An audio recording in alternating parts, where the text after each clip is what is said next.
part of the day when I get to talk to an artist, a musician, a band, or somebody that's just much more interesting than the rest of us about their life and music. But first, we're going to play this from Analog Trash.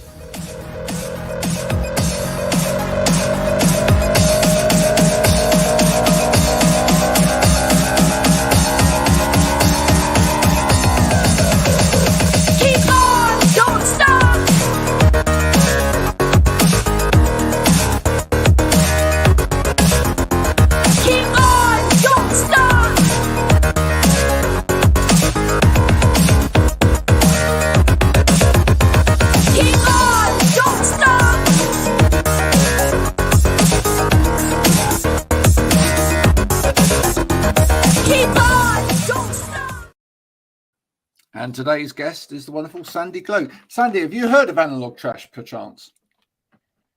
Of Analog Trash? Sorry? Yeah. Have you heard of them? Yeah. Oh, yeah, they're my label. Well, yeah, I knew that. So that's why I asked. That's why I was confused. Yeah, of course. Yes, I mean, I am in Italy right now, so I never actually met them in person. But you haven't? No. But I met them online on Zoom, and they're lovely, lovely people. And yes, I'm very grateful for their help. That's brilliant. Pleased to be putting some music out. Now, when did music start for you? How old were you when you first started making music? Music for me started when I was in my mom's belly because my parents are both musicians. But they are classical musicians. Fantastic. So, what do your parents play? Or my dad is an orchestra conductor, and my mom is a pianist. And she actually recorded an album while she was pregnant with me. So fantastic! So what music was it that she recorded? Do you know? Oh, I can't remember. She was with a violin player as well. So different authors, different pieces. So I'm surprised. Yeah, I'm surprised you haven't got it up on the wall, framed. You know, there we go. Yeah, you should. You should get like a first edition of it up on the wall, framed. There you are. It's all the fault of my mum playing that whilst I was in her tummy. Exactly. There we go. What a fantastic, beautiful thing. So you certainly know how to keep time then, if your father was a conductor. Yeah. That is just absolutely tremendous. And how long did it take you to sort of gravitate into your own musical space, being in such a musical family? Yeah, so when I was little, I did try to get on the classical route. So I started playing violin and then piano. I did some choir stuff, but I didn't feel like it was the right thing for me. Then there was a period of time in which I was a teenager, like 12, 13, 14, and I was doing graffiti. So I was in that world, and I started doing rap music in Italian. Oh, right. Yeah. Fantastic. So you can rap? Yeah, sort of. Like now it's a long time. I haven't done it. So there's an excuse. You're not going to give us some rap right this minute then?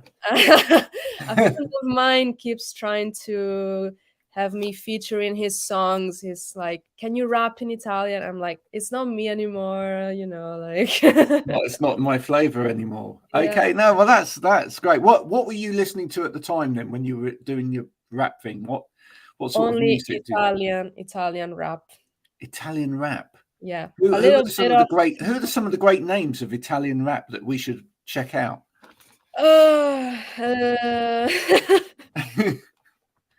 Now rap is really big in Italy, and I'm not up with the kids, like. No, but what were you listening to at the time? I was listening to Club Dogo and Fabri Fibra. I think it's a famous name around the world as well. Milan rappers and also Roman rappers, because I'm from Rome. They were a bit more underground, sort of, Yeah. you know. I love that.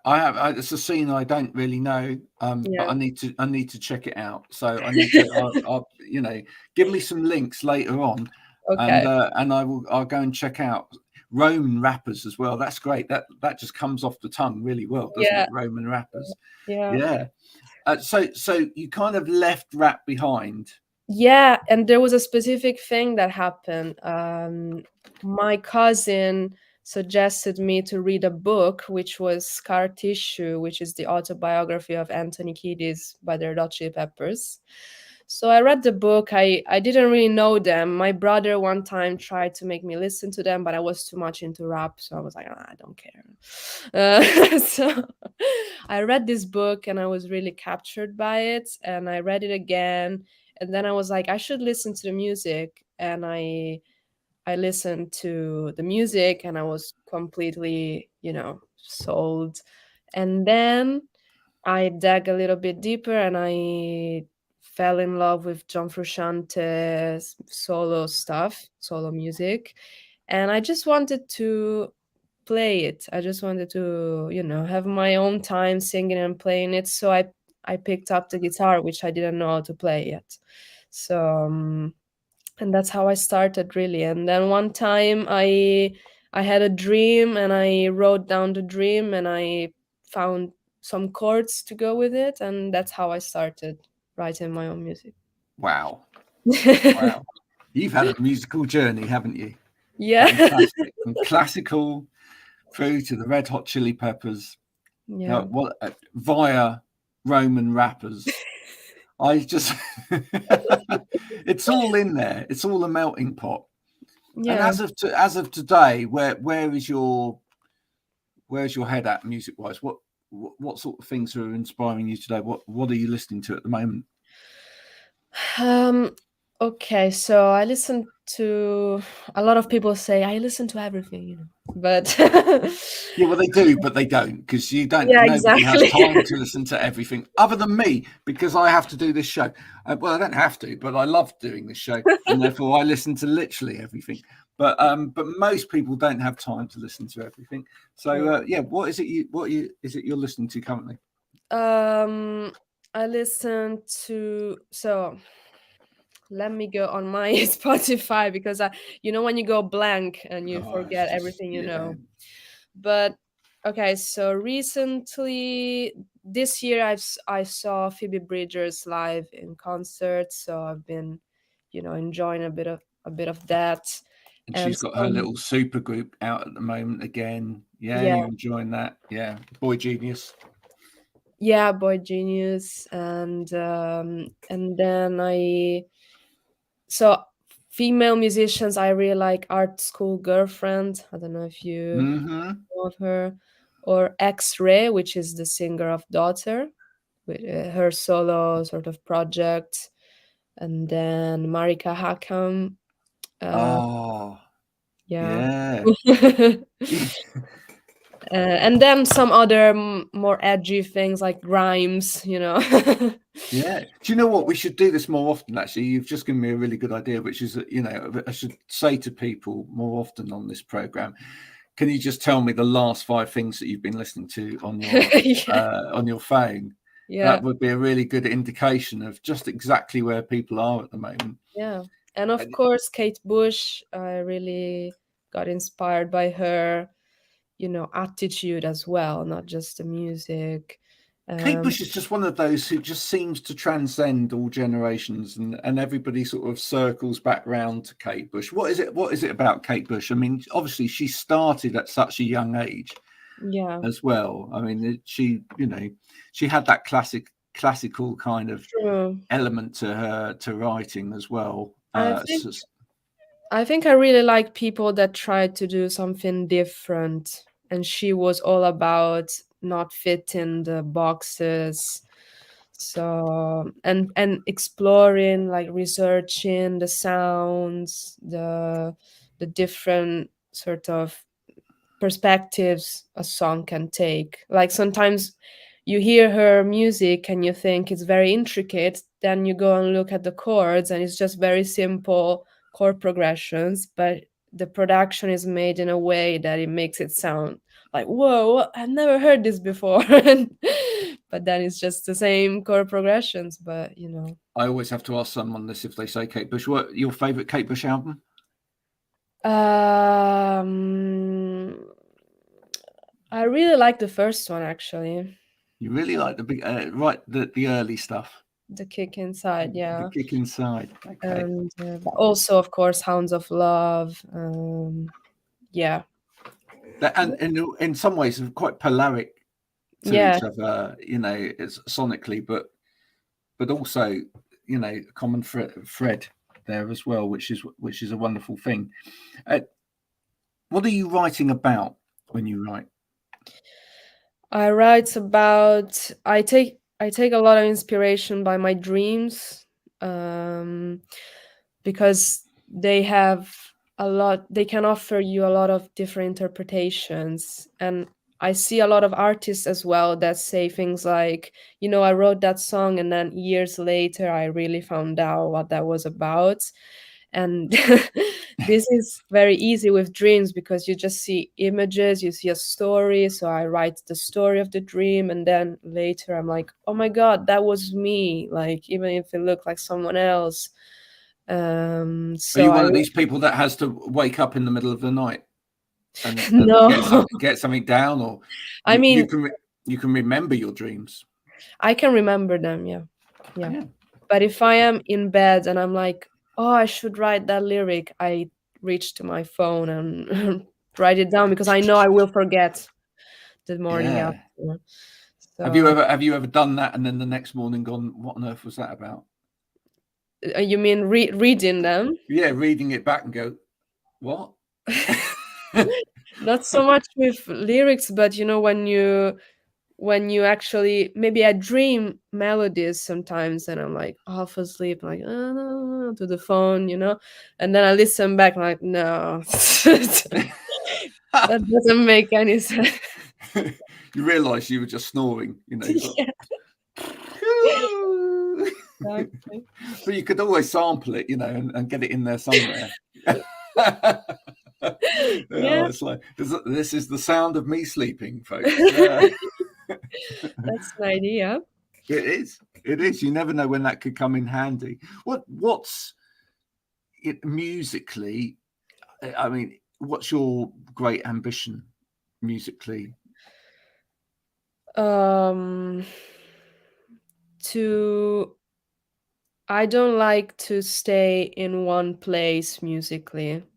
So you feel like you'll be a journeying person musically. You'll be a kind of a nomad of the music land. Yeah, I just want to keep evolving, and find new sounds, new ways of doing things, and eventually, I don't know if eventually, although I want to find the place, you know, but for now, I just want to keep searching. Yeah. I don't feel like I found Do you feel that Sandi could eventually come back round to where she started with the classical side of things? Could it happen? I sometimes I write things on the piano. I mean, I can't really play anymore. I can do the chords, you know, but I'm like, I could write a song on piano and have my mom playing it. You know, it would be nice. And your dad conducting the orchestra. Yeah. Yeah, because that could happen. You know, that could happen at some stage. I mean, would that be a wonderful thing for you? Oh yeah, it could be like, you know, arranging songs for orchestra. That would be cool. Yeah. Yeah, but we will see. We will see. You know. Is there someone that is it? Go on. What were you going to say? I really like, for example, I don't know if you know Caroline Polachek. Mm-hmm. Her journey started with what's her band name? I forgot. The Chairlift. Mm-hmm. And then eventually she grew up and she went solo, and she looks like a really empowered woman that produces her own music and does very weird things but also catchy, and she looks like she found her place. And I like a journey like that, in which you have a project that is nice, you like it, is successful, but then you feel like there is something more that you want to reach and find it eventually. Yeah, I think there's a few, particularly female artists, that are kind of following that line at the moment. Yeah. St. Vincent is another one that I feel is really on that line. You know, her last album was, you know, sort of slipped away slightly from the sort of hardcore electric or electronic sounds of the one before, and it had more of a sort of 70s feel to it, and also, you know, more of a groove to it, which, but you know, I feel that that's quite nice because she's you can see her exploring her musical past, and as she does that, she sort of, you know, veers into a different direction, and I think that's a lovely place to go to musically. And as part of it comes with confidence as well, I think, in terms of your own ability, and your ability to perhaps take on things which you daren't take on early on in your career because you just feel that they're almost sacrosanct. They're kind of, whoa, that's do you know what I mean? It's like, yeah, you there must be bits of music where you think, I ain't ever touching that at the moment, or ever going that style at the moment, because that's kind of, to me, that's just that's amazing. You know, that's absolutely there, and I'm kind of here. But one day, you never know. You might come around to that, and that is a lovely thing. Who would you, if you could, who would you love to work with?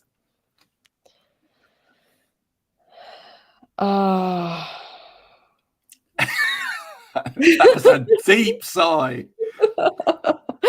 Again, I think you ought to sample that. I'll send that to you, just that little sigh on its own later on.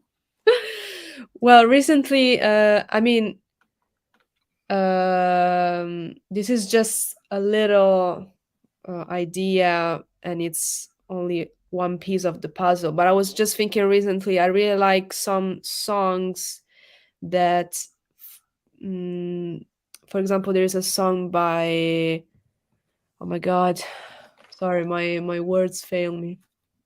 I will remember. But it sounds all the same all throughout.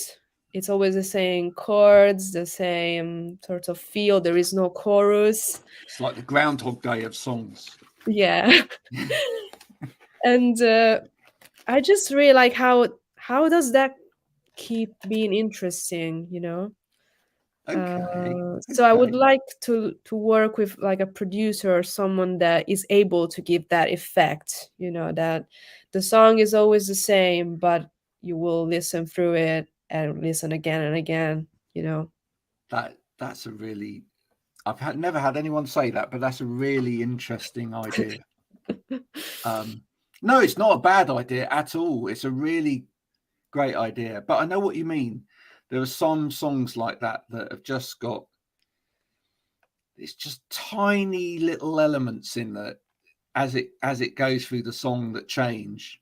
But it's enough to keep your interest there. It's like, well, this is going somewhere different all of the time. It's going somewhere different. It's still evolving. It's an evolving type of song. Where the song evolves as it goes through. It could start off with a really simple thing, and I suppose like the best kind of exponents of that that I can suddenly think of off the top of my head. I remember being entranced by a piece by, here's one for you to write down. I'm writing down the names you've mentioned so far as well, so I can tag people in later. But there was a song by the Penguin Cafe Orchestra. Okay. Called Telephone and a Rubber Band. Nice. Yeah, and it literally does. It starts off with a kind of rubber band sound and a telephone ringing, and it just, those elements just keep going. But eventually you kind of lose them, and then you hear them again, and you lose them, and you hear them again. But you know they're still there. The telephone and the rubber band pinging. Yeah. You know that they're still in that, but violins come in and pianos come in and everything else comes in, and it just builds and builds, but it's still there, and it's just you know, the core element of it just carries on. It's brilliant, absolutely brilliant. There you go. One for everybody to check out, folks. Telephone and the Rubber Band by the Penguin Cafe Orchestra. There you go. Every day's a learning day, isn't it? Every day's a learning day when it comes to music. There's so much music out there and so much to know. You will never stop learning ever. No. Is that ever a frustration to you? It's sometimes a frustration to me. I kind of getting over that frustration a little bit now as I get older. You kind of have to, because you kind of have to get to the realization that you're just never ever going to listen to every bit of music that's out there. But do you ever get kind of frustrated by the fact that, you know, there's just not enough time? Yeah, also because sometimes you are in the mood for a certain thing and you're not ready to discover new music. So yeah, and yet you know it's there. Yeah. And it's kind of like, oh, I wish I was ready for that today. I wish I was in the right place mentally for it, or in the right mood for it. But actually I need to, because sometimes you just need to go back to something that you really love. Yeah. From time to time, you just need to go back to something that you really love, because it's kind of like, I really need that bit of music today. Yeah, it's like reassuring. Or it's a memory, or it's a you know, it evokes a feeling of, I don't know, comfort or something that you particularly need at that time. How would you describe your music that you're making now for people that haven't heard it yet? I think haunted, but in a subtle way, and very melancholic and sort of reflexive, like you know, it's beautiful at the same time. I hope so for the listener. But yeah, it's like a meditative thing, but that I try to shake something inside of people, like an old memory. And for that, maybe I use like a little synth here and there that you don't expect, so that you're like, oh my god, maybe that recalls something, you know, that needs to be recalled. Yeah, I notice a lot of books behind you there as well. Are kind of words in total quite important to you? Is kind of reading a really important part of your life as well? Yeah, I think that's a important question for me, because words are like in the last song I released, I say it was my passion, it was my doom, and that's words for me. Like I realized how sometimes I feel trapped by words that are unspoken or spoken, and I try with music to solve that riddle that sort of is constant in my life, of these words that I don't know whether I should say or not say, or hear or not hear. So yeah, I love poetry. I love when simple words can say a lot. So yeah, definitely. I think you've got us all thinking today, Sandi. I think there'll be a lot of people out there listening to this interview over the course of the next few days who will want to go and listen to your music now, because they'll just be so intrigued by what it is that your music can unlock. And do you see it like that music is some form of key into something deeper? Yeah, definitely, because you know, music has words in it, but it's something that goes beyond as well. So maybe for a lot of musicians, I mean, I had to look for music because, you know, when you are little and you don't know how to explain some things to yourself, music is really like a safe place to go to that can speak for you. You know, you find those emotions in those notes and melodies, and you're like, that's it. I don't know how to express this, but this song is doing it for me. So your music is notes to the world. Yeah. For yourself. That's fantastic. Now, listen, Sandi, tell people where they can go to listen to your music. Obviously, we've got surrounding us here analogtrash.com. And if you go to the Analog Trash website, there is a whole page, lovely page about Sandi and her music with some links there. So that's one place you can go. But are there other places people can go to find your music? Any streaming platform. Also, I have Twitter, but I don't really use it too much, to be honest. Stay away. Apart from she will today, she promises me she will today, when this interview goes out, she will give this a retweet. So at least people can hear something of your story, because that's kind of important. Yeah, that's why I use Twitter. Otherwise, you know, don't read any of the trendy and stuff. Forget all of that. Listen, it's been an absolute pleasure talking to you today. You too. The name of the music that you've got out at the moment, what just tell people what to look out for. Yes, my latest single is called Where the Light Goes. Yeah, you can find it online, and also I'm on Instagram, so you can contact me there, or I have a website, sandiglowe.com. And we will also give you a mention on the Instagram as well. Thank you for coming and joining me. Thanks for talking music. I wish you all the best with the rest of your career, and do come back again at some point and to talk to us a bit more. Will you ever come to the UK? Yeah, I plan to, you know, usually I go there and record the music, and hopefully I'll get some gigs at some point in the future. Right now, I'm playing gigs in Rome.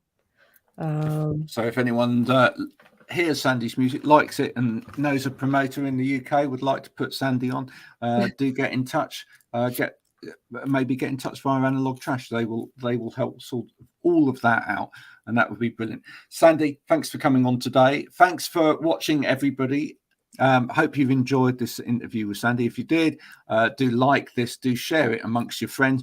The whole point of this is to spread a little bit of knowledge about independent music and help artists like Sandi get some money, so that they can carry on doing what they love doing, and you can carry on loving to listen to it as well.